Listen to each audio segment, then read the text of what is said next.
Des containers enfumés et localiser l'origine du foyer. Une manœuvre rendue possible grâce à un appareil respiratoire isolant, un masque relié à une bouteille d'air. L'objectif ici, c'est de comparer la consommation d'oxygène entre le pompier femme et le pompier homme.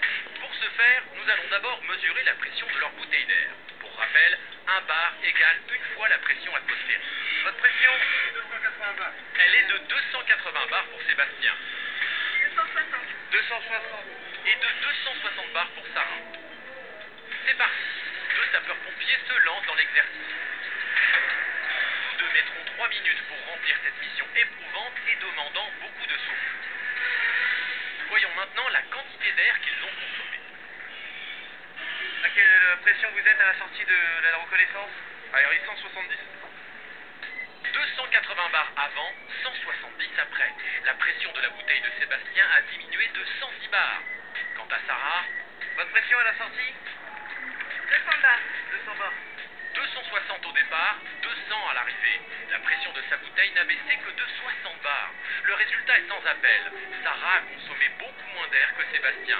Décryptage avec le docteur Pérez. La femme a plus de tissu adipeux que l'homme.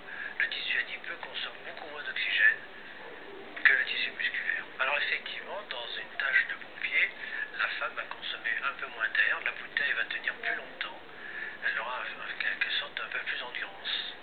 En clair, la femme possédant plus de masse graisseuse, elle est moins gourmande en oxygène lors des efforts physiques. Les femmes pompiers seront donc plus endurantes que leurs homologues masculins. Objectif suivant pour notre duo, éteindre un incendie. Ce qu'on va pouvoir tester dans cette ambiance particulière, c'est la résistance à la chaleur. Et pour pouvoir quantifier cette chaleur, le docteur Pérez prend d'abord la température de chacun des pompiers. Elle est de 37,1 pour Sébastien et de 36,9 pour Sarah. La chaleur ambiante est de plus de 300 degrés. Activité intense, poids de l'équipement, leur corps est soumis à rude épreuve et leur température interne monte. Après plusieurs minutes d'effort dans cette véritable fournaise, l'objectif est atteint. Le feu est éteint. Température après l'épreuve, 37,7 pour notre pompier homme, 37,8 pour notre pompier femme. Si la température de Sébastien n'a augmenté que de 0,6 degrés, celle de Sarah, en revanche, a grimpé de près de 1 degré. Mais alors, comment expliquer cette forte augmentation de température chez la femme?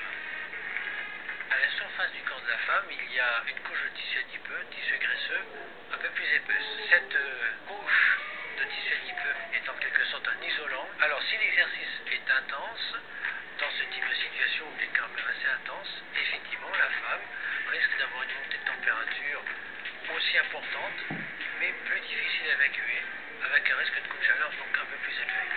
Là encore, la masse graisseuse des femmes fait la différence, mais cette fois à leur désavantage. Pour un même exercice musculaire intense et prolongé dans un environnement très chaud, la femme pompier sera en effet plus exposée aux coups de chaleur.